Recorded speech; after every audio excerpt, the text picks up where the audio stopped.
महाराज ययाति से देवयानी का विवाह तो केवल आर्यों से आर्यों का मिलन था, लेकिन शर्मिष्ठा से महाराज ययाति का विवाह असुरों और आर्यों की ऐसी संधि थी जिसने प्रेम, शांति और सद्भावना की स्थापना की। दो संस्कृतियां एक हुई और एक नई संस्कृति ने जन्म लिया। महाराज ययाति को देवयानी से जो पुत्र मिला वो यदु था। यदु से यदुवंश का आरंभ हुआ। इसी वंश में एक ऐसी हस्ती ने जन्म लिया जिसके चरणों के प्रताप से मैं ही नहीं, ये संपूर्ण धरती भी पावन हो गई। मैंने उस हस्ती को कई रूप में देखा। वो बाल गोपाल थे, वो माखन चोर थे, वो नृत्य करैया थे, वो रास रचैया थे, वो बंसी बजैया थे। वही जो महाभारत युद्ध में अर्जुन के सारथी थे, वही तो थे जिन्होंने संसार को गीता का उपदेश दिया था। हाँ, वही वासुदेव श्री कृष्ण। शर्मिष्ठा ने जिस पुत्र को जन्म दिया उसका नाम पुरु था। पुरु से कौरव वंश चला जिसमें कौरव और पांडव पैदा हुए। मगर इससे पहले इसी वंश में एक ऐसे प्रतापी राजा का जन्म हुआ जिसकी गरिमा की चर्चा न केवल इस लोक में थी बल्कि इंद्रलोक में भी थी। उससे मेरा संबंध वैसे ही था जैसे आकाश से चंद्रमा का, फूल से सुगंध का और शरीर से आत्मा का। क्योंकि आज मैं जिस भारतवर्ष की राजधानी हूं उसका नाम जिस राजा के नाम से रखा गया था वो राजा भरत था। राजा दुष्यंत और शकुंतला का पुत्र, महर्षि विश्वामित्र का नाती। आज मेरी कहानी का पड़ाव राजा भरत है। तो आइए आप भी मेरी आंखों से भरत दर्शन कीजिए।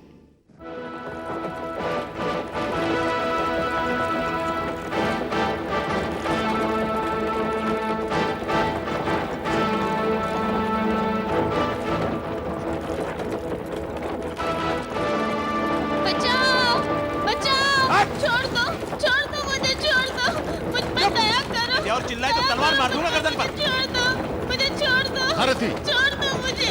रोको। छोड़ दो, बचाओ। मुझ पर दया करो। अरे दया तो तुझ पर तेरे बाप को नहीं आई। ये जो हमारी बात मानकर 30 भार सोना हमें दे देता तो तुझे अपहरण करने की आवश्यकता न पड़ती। मुझे जाने दो। गणनायक, अब आप इसे कितनी देर जीवित रखेंगे? छोड़ दो। मैं तो कहता हूँ ना इसका पिता आएगा और ना हमें स्वर्ण मिलेंगे। अगर आज्ञा हो तो इसका सर धड़ से अलग कर दें। यही उचित रहेगा। छोड़ दो। उड़ा दे इसकी गर्दन। छोड़ दो इस कन्या को। ए, कौन हो तुम? मैं जो भी हूँ, पहले छोड़ दो इस कन्या को। ठहर जाओ, यदि आगे बढ़े तो इस कन्या का गला काट दूंगा।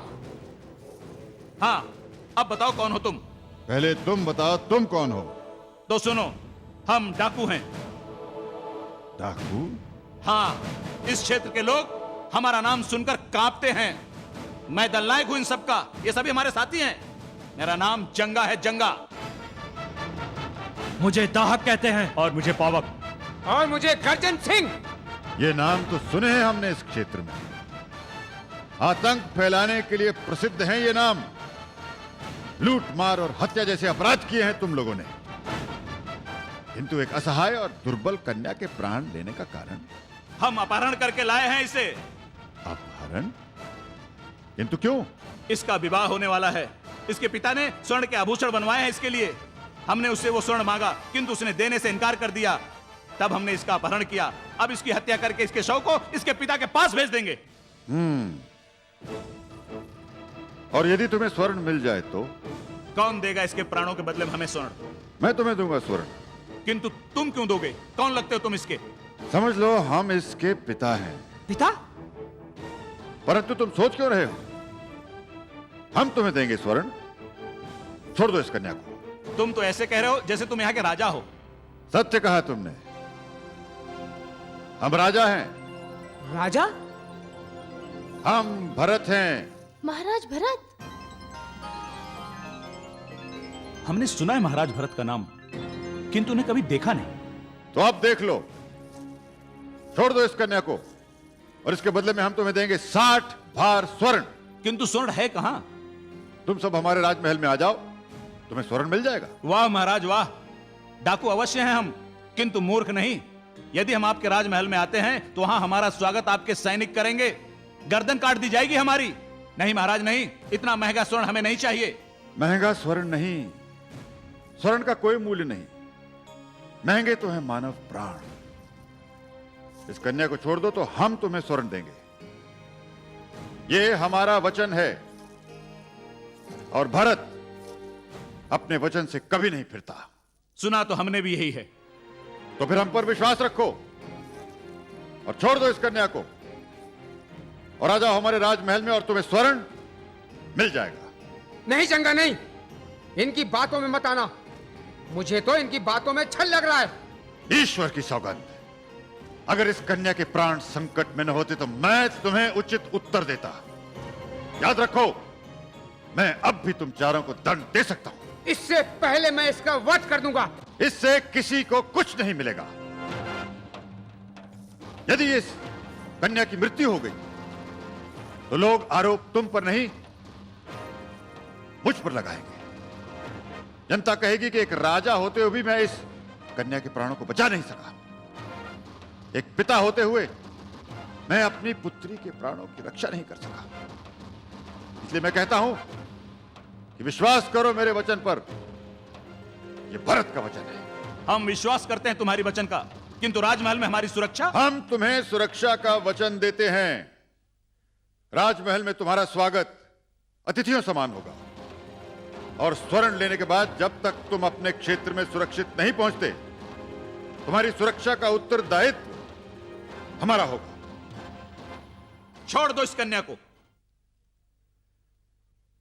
महाराज। नहीं पुत्री, अब तुम्हारे प्राणों को कोई संकट नहीं, तुम सुरक्षित हो। हमने देखा कि तुमने हमारे वचन पर विश्वास किया और कन्या को छोड़ दिया।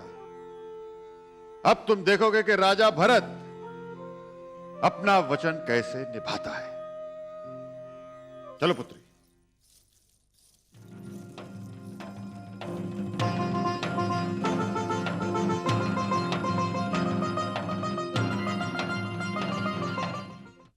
सावधान, चंद्रकुलभूषण, महाप्रतापी, महान्यायप्रिय, सर्वदमन महाराज भरत पधार रहे हैं।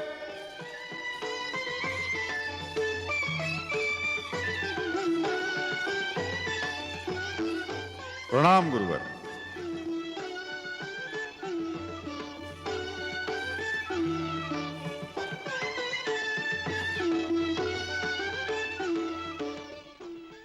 महाराज, 4 व्यक्ति आपसे मिलने के इच्छुक हैं। उन्हें सम्मान से उपस्थित किया जाए। जो आज्ञा महाराज।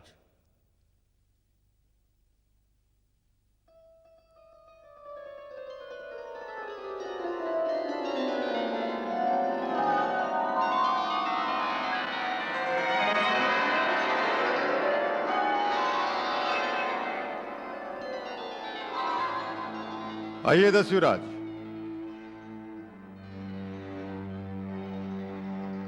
महाराज, अपराध क्षमा हो, किंतु आपने इन्हें दस्युराज कहकर संबोधित किया। आपने सत्य कहा महामंत्री जी, ये दस्यु हैं, डाकू हैं। महाराज, किंतु इनके यहां आने का कारण? महामंत्री जी, जब हम माताश्री को मिलने वन की ओर जा रहे थे तो हमें वन से किसी कन्या की चीख सुनाई दी। जब हम वहां पहुंचे तो हमने देखा कि ये 4 एक कन्या का अपहरण करके उसे वहां ले आए हैं। ये उसकी हत्या करना चाहते थे और कारण ये था इन्होंने उसके पिता से 30 भार स्वर्ण मांगा था, जो इन्हें नहीं मिला। हमने कन्या के प्राण बचाने के लिए इनको वचन दिया कि हम इन्हें 60 भार स्वर्ण देंगे। इन्होंने हमारी बात मान ली और कन्या को मुक्त कर दिया। महाराज, ये ऐसे अपराधी हैं, ऐसे हत्यारे हैं जिन्हें स्वर्ण नहीं कोड़े मिलने चाहिए। इन्हें तो मृत्यु दंड दिया जाना चाहिए। सैनिकों, देखते क्या हो, पकड़ लो इन्हें। महाराज भरत, हमने तो आपके वचन पर भरोसा करके इस कन्या को छोड़ा था और आपने हमारी सुरक्षा का वचन दिया था। क्या यही है आपका वचन? चुप रहो, कोई वचन नहीं दिया महाराज ने। तुम लोग केवल दंड के अधिकारी हो। ठहरिए। महाराज, यदि हमें पता होता कि आपका वचन एक छल है, कपट है, तो हम यहां कभी ना आते। आपने हमें धोखा दिया है। नहीं दस्युराज, नहीं। हमें खेद है कि हमारी राज्यसभा में आपके साथ ऐसा व्यवहार हुआ। महामंत्री जी, आपको दस्युराज से इस व्यवहार के लिए क्षमा मांगनी होगी। किंतु महाराज। किंतु क्या महामंत्री जी? राजा प्रजा का आदर्श होता है, समाज का प्रतीक होता है। यदि महाराज अपने वचन का पालन नहीं करेंगे तो कोई भी किसी के वचन पर विश्वास नहीं करेगा और यह एक परंपरा बन जाएगी जो हम कदापि नहीं होने देंगे। महाराज का हित इसी में है कि वो अपने वचन का पालन करें और ऐसा करने से जो राज को क्षति होगी उसके उत्तरदायक भी स्वयं महाराज ही होंगे।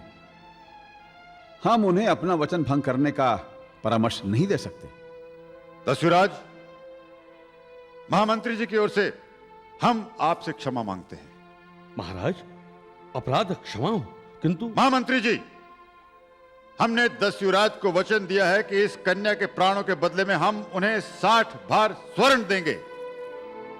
क्या आप ये नहीं जानते कि महाराज भरत का वचन उनके प्राणों से भी अधिक मूल्यवान होता है? वो तो जानता हूं महाराज, किंतु तो इसके बाद और कोई प्रश्न नहीं, स्वर्ण प्रस्तुत किया जाए।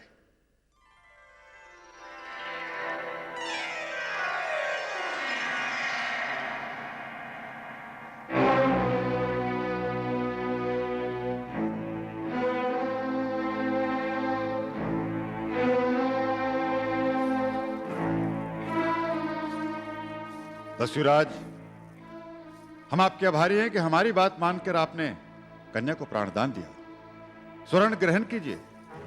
ले लो। यदि आप चाहें तो आप हमारे राजमहल में विश्राम कर सकते हैं। नहीं महाराज, अब हमारा जाना ही उचित होगा। जैसे आपकी इच्छा, आप जा सकते हैं। जब तक आप अपने क्षेत्र में नहीं पहुंचते, आपकी सुरक्षा का उत्तरदायित्व हमारा है। आप चिंता मत कीजिए, यह हमारा वचन है। अच्छा महाराज, अब आज्ञा दीजिए। आज्ञा है। चलो।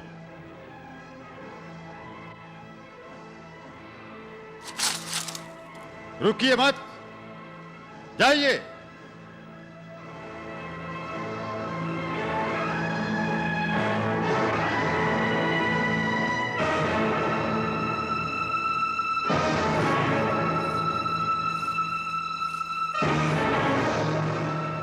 जब तक दस्युराज जंगा अपने क्षेत्र में नहीं पहुंचता, हमारे राज्य का कोई भी कर्मचारी उन्हें छूने का साहस नहीं करेगा।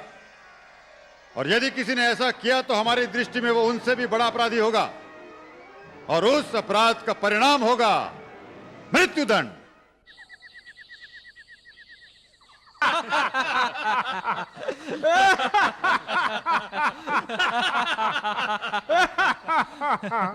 भाई, साधारण व्यक्ति तो मूर्ख होता ही है, लेकिन राजा इतना बड़ा मूर्ख निकलेगा ये तो हमने सोचा ही नहीं था।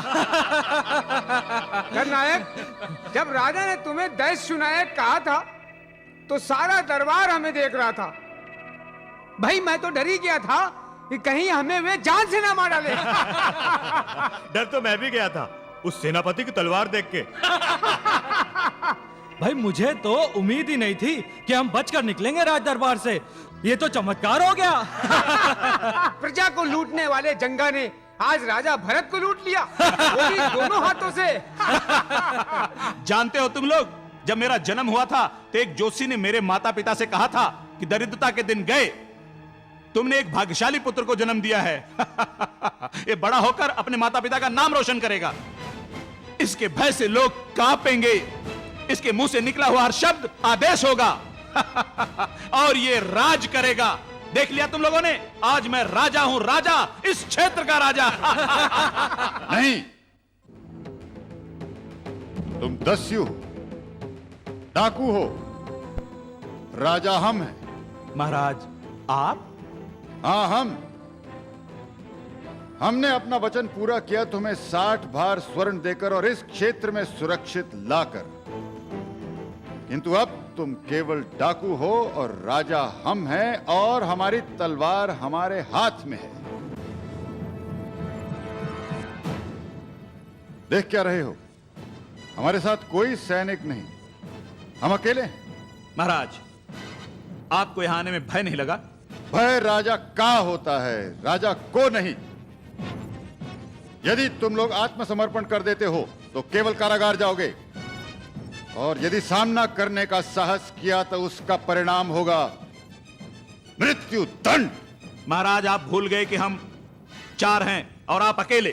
हां, हम अकेले हैं, किंतु आज न तो तुम्हारी तलवार किसी असहाय कन्या की गर्दन पर है और न हम वचनबद्ध हैं। आज हमारी तलवार हमारे हाथ में है और हमारा आदेश है कि इसी क्षण आत्मसमर्पण कर दो। महाराज, आज तक इस क्षेत्र से कोई हमारे हाथों बचकर नहीं गया है। जब भी जंगा ने तलवार उठाई है, रक्त पिलाया है इस धरती को। इसी कारण लोग इस क्षेत्र में आने से कांप जाते हैं, और लोगों का कांप जाना स्वाभाविक है। यही हमारा सौभाग्य। नहीं, यह तुम्हारा सौभाग्य नहीं, यह तुम्हारा दुर्भाग्य है कि तुम्हारा सामना राजा भरत से हुआ। तुमने हमारा वचन देखा है, तुमने हमारी दया भी देखी है। अब हमारा क्रोध भी देख लो।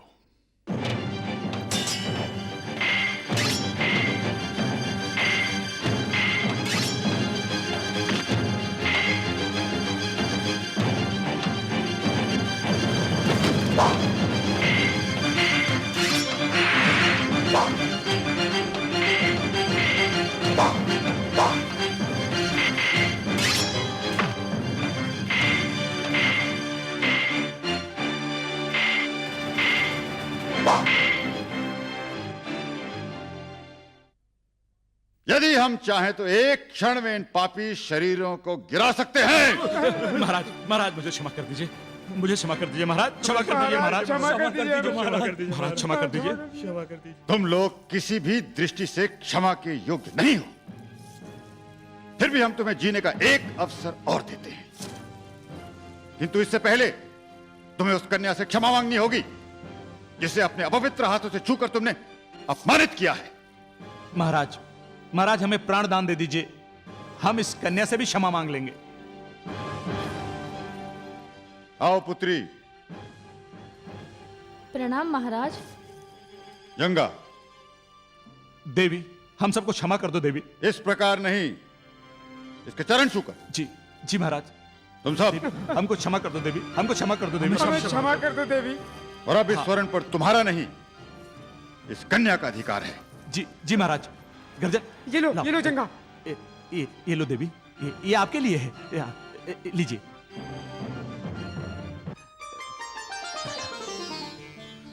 महाराज, परंतु। हाँ पुत्री, अब ये स्वर्ण तुम्हारा है।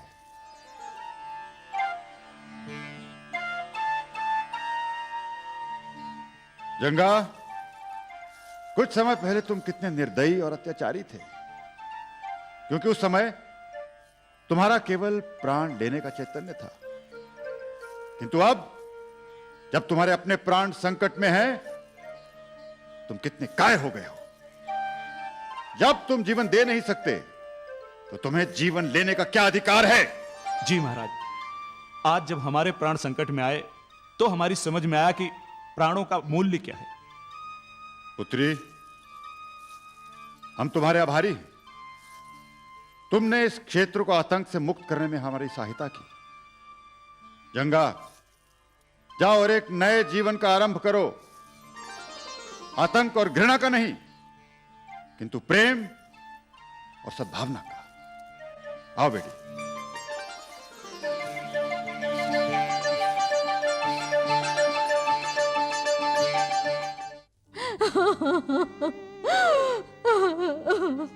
चाहे जैसे भी हो मेरी बेटी को वापस ला दो। यदि वो मुझे नहीं मिली तो मैं अपने प्राण त्याग दूंगी। कहां से लाऊं तेरी बेटी? अरे वो हत्यारा जंगा, उसने मुझसे 30 बार स्वर्ण मांगे हैं उसके बदले में। अब तू ही बता, हम कहां से लाएं 30 बार स्वर्ण? इसका अर्थ ये हुआ वो मार डालेगी मेरी बेटी को और मैं जीते जी उसका मुंह नहीं देख पाऊंगी। अरे वो स्वर्ण के बदले मेरे प्राण भी मांग लेते तो मैं दे देता उन्हें, पर पता नहीं किस शत्रु ने उन डाकुओं को ये सूचना दी कि मेरे पास 30 बार स्वर्ण है। करुणा की मां, ये दोष हमारा नहीं, ये दोष तो उसका है जिसने हमें बेटी तो दी किंतु धन नहीं दिया। निर्धन बना के भेजा है हमें इस संसार में। अब तू ही बता, उसके विवाह में शेष 1 दिन बचा है। यदि वो वापस नहीं लौटी तो हम लोगों को क्या उत्तर देंगे? अभी तो किसी को इस बात का पता नहीं कि करुणा को डाकू उठाकर ले गए हैं। जब लोगों को इस बात का पता चलेगा तो वो हम पर उंगलियां उठाएंगे, हंसेंगे हम पर, हमारा जीना दुर्लभ कर देंगे। करुणा की मां, हमें आत्महत्या करनी पड़ेगी। बेटी के बिना वैसे भी तो जीते जी मर जाएंगे हम लोग। देख, इससे पहले कि लोगों को इस बात का पता चले हम आत्महत्या कर लेते हैं। ठीक है, यदि भगवान की यही इच्छा तो यही ठीक है।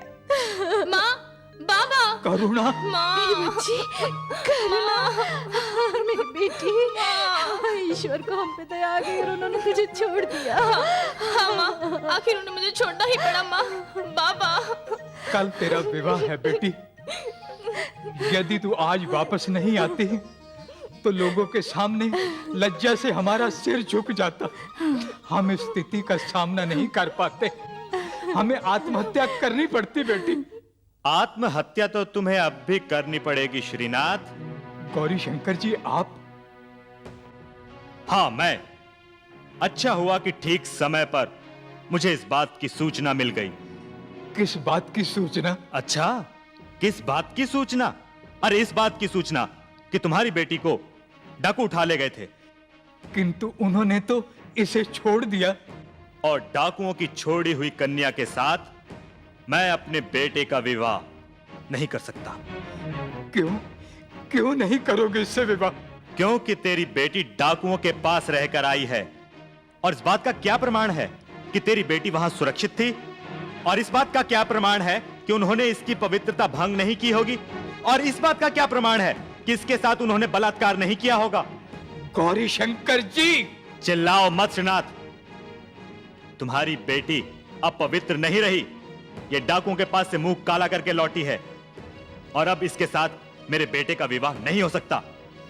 नहीं गौरी शंकर जी, मेरी बेटी को डाकू अवश्य उठाकर ले गए थे, किंतु उन्होंने इसे छोड़ दिया है।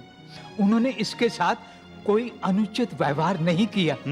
ये तुम नहीं, एक लड़की का बाप बोल रहा है, बाप। लेकिन हम कैसे विश्वास कर लें? और क्यों विश्वास कर लें? अरे इस कलंकिनी के साथ विवाह करके मैं अपने बेटे का जीवन नष्ट नहीं कर सकता, समझे? गौरी शंकर जी, यदि ये विवाह ना हुआ तो फिर आजीवन इसका विवाह नहीं होगा। मेरी बेटी का जीवन नष्ट हो जाएगा। मेरी आपसे विनती है, मेरी बेटी को स्वीकार कर लो। कदापि नहीं, मैं इसे स्वीकार नहीं कर सकता। अरे मैं क्या, गांव का कोई भी व्यक्ति इसे स्वीकार नहीं कर सकता। चलो भाइयों। ठहरो। महाराज भरत, आप?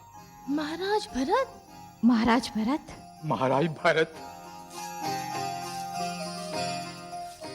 प्रणाम महाराज। प्रणाम महाराज। पुत्री, हम तो केवल तुम्हें यह स्वर्ण देने आए थे जो तुम रथ में भूल गई थी। महाराज, अब इस स्वर्ण की मुझे कोई आवश्यकता नहीं है। नहीं पुत्री, हमने सब कुछ सुन लिया है।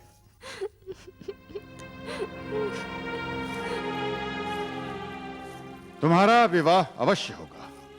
क्षमा करें महाराज, हम ऐसी लड़की को अपने घर की बहू नहीं बना सकते जो डाकुओं के पास रहकर आई हो।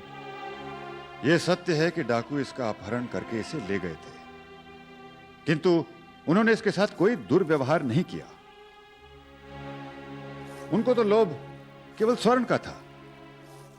यदि उन्हें स्वर्ण न मिलता तो वो इसके प्राण ले लेते, किंतु हमने उचित समय पर पहुंचकर इसके प्राण बचा लिए। किंतु महाराज, यह बात हम कैसे मान लें कि एक लड़की को डाकू उठाकर ले गए हो और उसके साथ उन्होंने कोई अनुचित व्यवहार नहीं किया हो?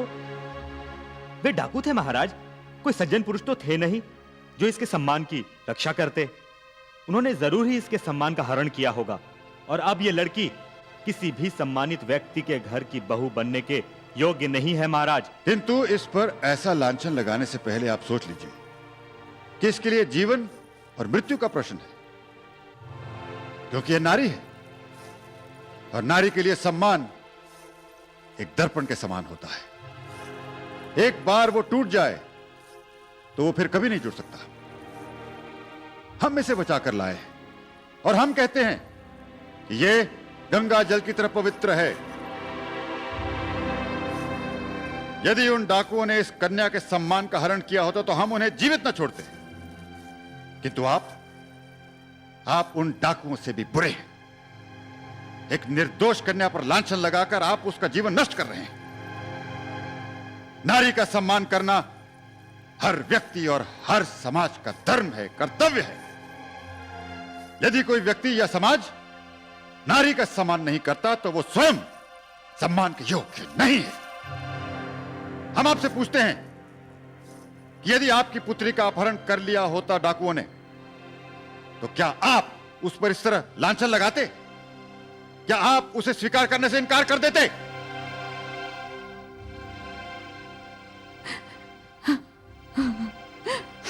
यह कन्या निष्कलंक है, निर्दोष है, पवित्र है, और ये हम कह रहे हैं, राजा भरत, क्या आपको हम पर विश्वास नहीं है? महाराज है, मुझे क्षमा कर दीजिए। थोड़े समय के लिए हम बहक गए थे। आपने सत्य कहा है, नारी का सम्मान करना तो हर व्यक्ति और हर समाज का कर्तव्य है। मैं आप पर विश्वास करता हूं महाराज, और करुणा को अपनी बहू स्वीकार करता हूं। मैं भी अपनी भूल पर लज्जित हूँ महाराज। करुणा मेरी पत्नी बनने वाली है, मेरी अर्धांगिनी बनने वाली है। उसके चरित्र पर संदेह करके मैंने भी पाप किया है, मुझे क्षमा कर दीजिए। हमें प्रसन्नता है कि आपने अपनी भूल स्वीकार की और करुणा को अपनी पुत्र वधू स्वीकार किया। आपने हमारे विश्वास की लाज रख ली। पुत्री करुणा, अब तुम पर कोई लांछन नहीं। महाराज, पुत्री। महाराज, मैं आपका ये उपकार किस तरह चुकाऊंगी? वहां आपने डाकुओं से मेरे प्राणों की रक्षा की, और यहाँ मेरे सम्मान की रक्षा कर आपने मुझे अपमानित होने से बचा लिया। उपकार नहीं पुत्री, ये तो हमारा कर्तव्य है। राजा प्रजा के पिता समान होता है, प्रजा उसकी संतान होती है, और संतान की सेवा करना राजा का कर्तव्य होता है। और फिर पुत्री, तुम तो नारी हो, और कहते हैं जहां नारी की पूजा होती है वहां देवता वास करते हैं। नारी जननी होती है, सृष्टि होती है, मां होती है। हम तो ईश्वर के आभारी हैं कि उचित समय पर हमें भेजकर उसने अनर्थ से बचा दिया। पुत्री, हम तुम्हें आशीर्वाद देते हैं कि तुम्हारा जीवन सदा मंगलमय हो। महाराज, आयुष्मान भव, आयुष्मान भव। मैं दिल्ली हूं, आज मैं धन्य हो गई। भरत केवल राजा ही नहीं था, वो एक पिता भी था, अपनी प्रजा का सुख दुख बांटने वाला। यही तो इस देश की परंपरा है और मुझे गर्व है कि मैं भी इस परंपरा का एक भाग हूं।